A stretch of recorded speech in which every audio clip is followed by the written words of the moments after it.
Another average American day. Communities across the country leading their lives, chasing their dreams. Yet, hiding beneath this idyllic surface lies a deadly secret.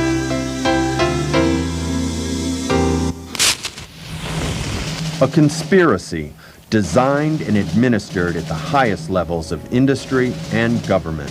A plan which controls the lives of over 47 million American men, women, and children, hooked on a drug that causes more death and disease than all other drugs combined.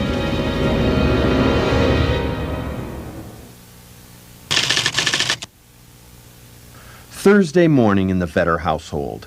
Like millions of other two-income families in America, weekdays start at 5 a.m. It's never easy. And for Dianne Vetter, today is especially difficult. My 11-year-old daughter, Steffi, has been on me to quit for some time. She would come home in tears, just in tears. I mean, actually just bawling her head off.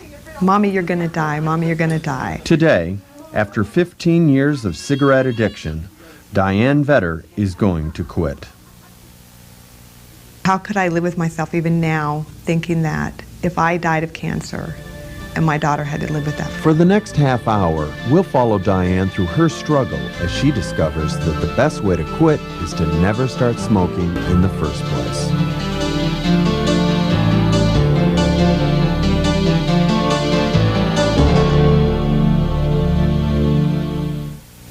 The reasons people smoke are as varied as the individuals themselves, but they all have one thing in common. Their addiction is a direct result of the world's largest, longest, and most successful marketing campaigns ever devised. In the beginning, the dangers of smoking weren't known. Cigarettes became fashionable, a luxury enjoyed by the privileged. Later, as medical evidence began to surface, a dark conspiracy emerged, a scheme that attacked the very heart of America's youth, put in place by what came to be known as Big Tobacco, a group of businessmen that today is rivaled only by the American mafia in its deliberate use of lies and deception. We do not add or otherwise manipulate nicotine to addict smokers. Addiction involves three different criteria. They are intoxication, physical dependence, and tolerance. And to my knowledge, there is no evidence that nicotine or cigarette smoking plays in any of these definitions. Well, we have looked at the data, and the data that we have been able to see has all been statistical data that has not convinced me that smoking causes death. Today, we know the truth about the dangers of this seemingly innocent habit, but that knowledge does little to help the millions that remain addicted. Cigarette smokers have been labeled second-class citizens, outcasts, forced to hide their addiction in back alleys and outside doors. And while society's quick to point out the evils of cigarettes, little is being done to help teach those smokers how to quit. It's going to be hard. I'm sure it's going to be hard. I've heard horror story after horror story. You would not believe since this started how many horror stories I've heard. According to the U.S. Department of Health and Human Services, illicit drug users have a higher success rate than smokers when it comes to kicking their addiction.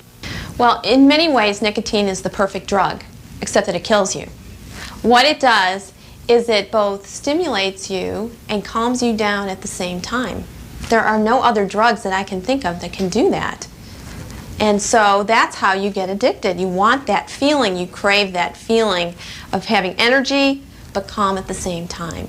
And it's very difficult for people to quit. It's one of the most difficult drugs, even more difficult than heroin, to stop. I've heard just horror story after horror story. Then I'm going to freak out, you know, I'm just going to cry and be miserable, and that's kind of scary when you think about it. For Dianne Vetter, the decision to quit holds promise, but with the thought of tomorrow, a tomorrow without cigarettes, there's also apprehension.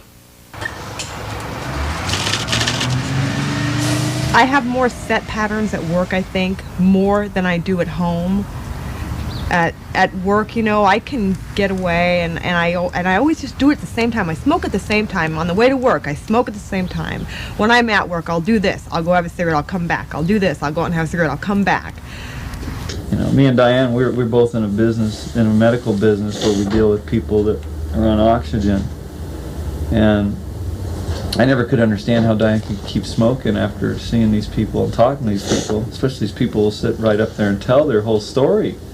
And it's very tragic, and you look at them and they're like, their life is just, you know, pretty much changed.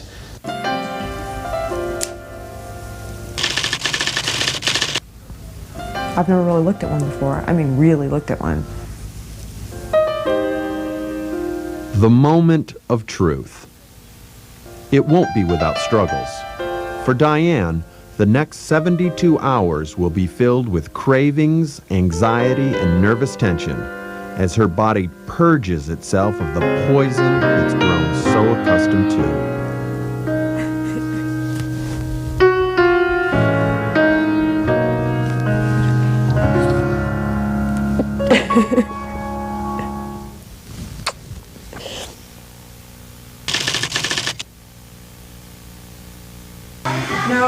No, honey, not right now. The first moments of morning. Dianne struggles with thoughts of temptation as she faces her first day without cigarettes.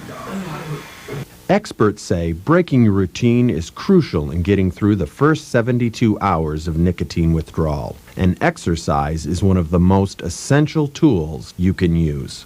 There is a lot of habit to break with nicotine addiction. You're not just looking at the physiological addiction, but the ritual of using nicotine. So if you're a smoker, you're repeating the ritual several hundred times a day. So when you quit smoking, you've got a lot of habits you're dealing with, not just the physical withdrawal.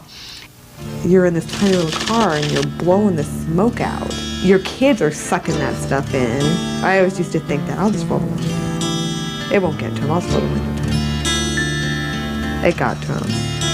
Ex-smokers advise eliminating the trigger of cigarette odor from both your house and car, which means more than a simple visit to your local car wash. It requires a complete detailing. Someone smokes, the nicotine gets everywhere inside. When you do the windows, this is what it looks like. And it looks like grease, but it isn't. Right here on the console, it was just like tar. It was just running everywhere. There's times I don't even like doing cars like that because they smell so much like cigarettes. It's like a giant ashtray. I had to try and start my paperwork without going anywhere, doing anything. There were certain times before when I would go smoke a cigarette, and then I would come in and do my work. And I didn't do that. I didn't go have a cigarette today. So it made it really hard to do my job because I was just like, I'm being a freak today and I can't do this. You know, they helped me out at work today because they knew that I was kind of a zombie all day. So you know, things that had to be done right away, I'd just say, you know, you help me out and do this, and sure, no problem. Dianne's first smoke-free day finds her spacey and unfocused, learning what all ex-smokers learn, the importance of support. I say, do not get someone who's too close to you because they care too much. And they can't really support you in a dispassionate manner because they really care. Find someone a little distant from you, a friend, someone you work with, someone who doesn't smoke or who's an ex-smoker. Smokers don't help other smokers quit. But you find someone who is an ex-smoker or a non-smoker who's not really personally involved in whether or not you make it. Talking with ex-smokers about their experiences and the tools they use will better prepare you to win your own battle against nicotine. Keep your hands busy because that's what get you in trouble. That's why I had a straw, because it was kind of the size of a cigarette, but it wasn't as damaging. And to drink tons and tons of water, because your body kind of craves it anyway, and it will cleanse your body quicker. And to do the things that you're not used to doing, changing your habits, not getting up and sitting at the table and having a cup of coffee, because then you're going to want a cigarette. So like get up and jump in the shower and change your routine as much as possible. I would have you plan the next 2 days to avoid, use that word trigger again, the things that make you want to have a cigarette. For instance, if you can't have a glass of wine without a cigarette or a cigarette without a glass of wine, then you eliminate both of them. Because you're asking too much of yourself to do that. So if you never smoke in the house, stay in the house. If you never smoke in the bathroom, stay in the bathroom. If you never smoke in the shower, stay in the shower. Do the things for the next 2 days where you never smoke, and that will help you the very, very most. The next 2 days, I gave myself permission to do anything I wanted as long as it wasn't to smoke. I could eat anything I wanted and stayed busy. There was a lot of really strong desires to smoke, but I just found other things to do. I'd suck on lemons or eat candy or wash my face or just do all kinds of different things. And every time the urge got really strong, I visualized clean pink lungs. Dianne is exhausted, yet confident and hopeful about the future as she reflects on her first smoke-free day. I feel okay right now. Right now. Earlier this morning, it was pretty hard. I am not going to start smoking again. I will not do it.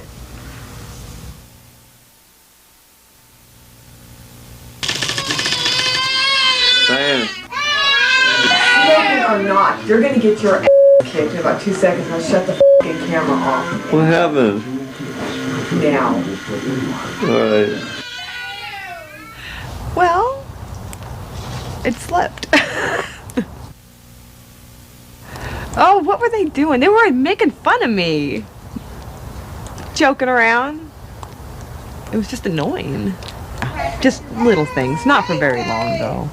Just kind of just a little irritating. I've asked you to do it 50 times. It's right there. Dianne's having a lot of different mood changes, real rapidly.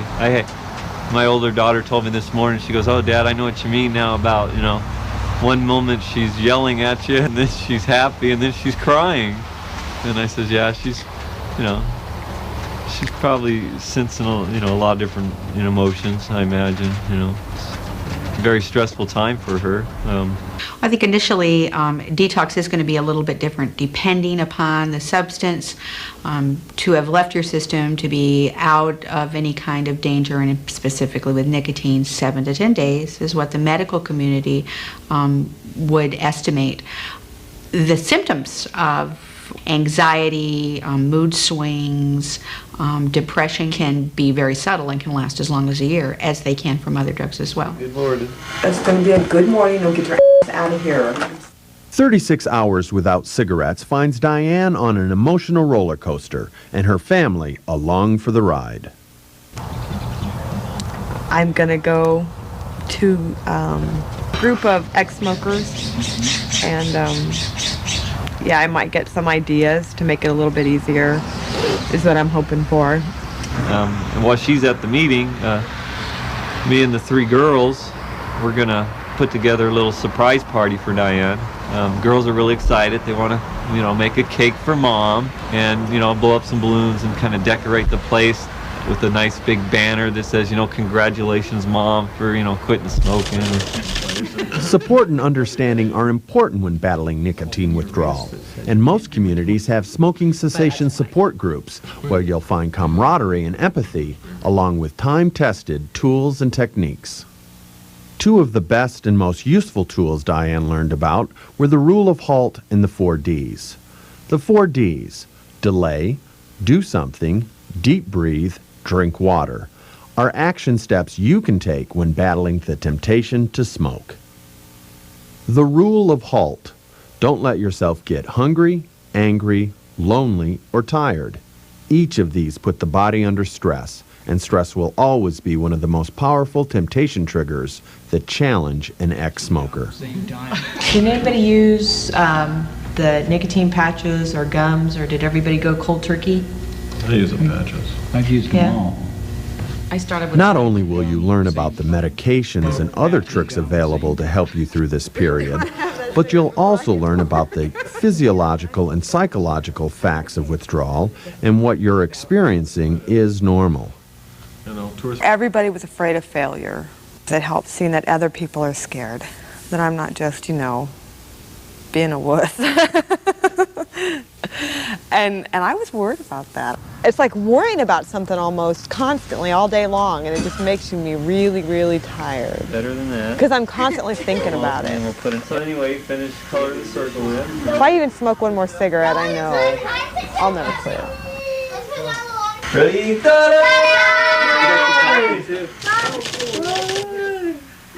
Dianne is lucky to have a loving and supportive family. She also found an equally important source of support in the smoking cessation group. You got a smoke-free chair. This morning when I found 2 cigarettes, and there's probably more shoved somewhere in that house. I mean, I wouldn't know where now. But I was actually looking for them this morning. But I took them out and I looked at them, and I didn't smoke them because I just kept thinking back to all the reasons why I put out that last cigarette in the first place. I'm on my way. I'm on my way to getting over it. I'm already in my 4th day. Why would I smoke now? I'm on my way. I'm on my way to getting over it. I mean, if I've gone 4 days, why turn back now? That's stupid. Dianne looks to the future with confidence because of what she has learned and experienced during the last 72 hours. She has mastered how to put out your last cigarette. Prepare yourself for the challenge of beating the nicotine addiction by first recognizing the enemy. It is the perfect drug, except for the fact it will kill the user. It is more addictive and causes more death and disease than all other drugs. It is a toxin that was sold through media manipulation and lies, simply to make money, no matter the cost of lives lost and destroyed. Focus on the reason you will quit, for your children, your health, your finances. Visualize your life free from cigarette addiction. Imagine how good you will feel. Picture your pink, healthy lungs. Through the process, repeat out loud that you are done and free from cigarettes. Know that you choose not to smoke and choose to be healthy. Eliminate and avoid the temptation triggers.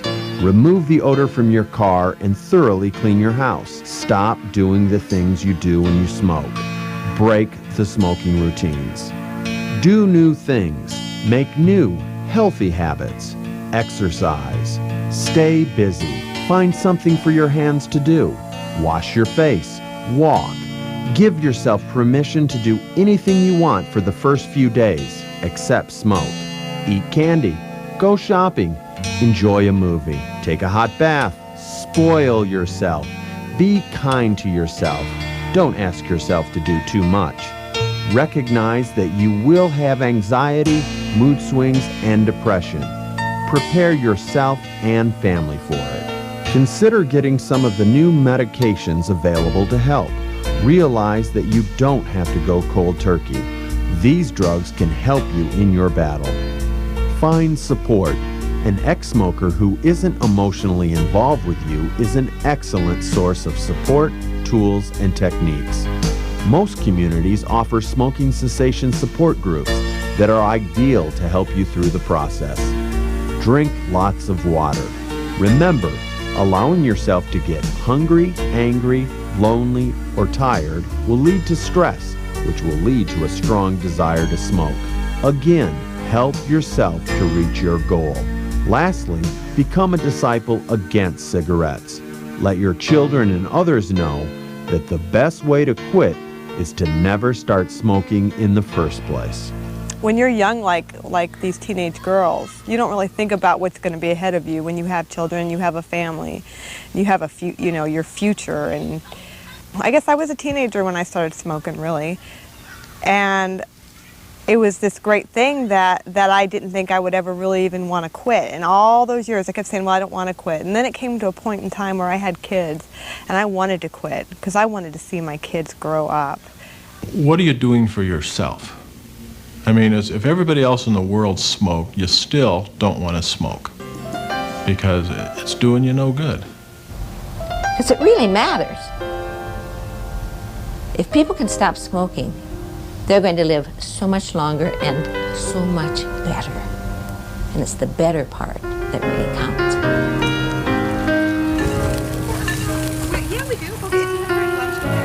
I feel good, actually. I feel really good now. I am so glad that I quit. I am so glad.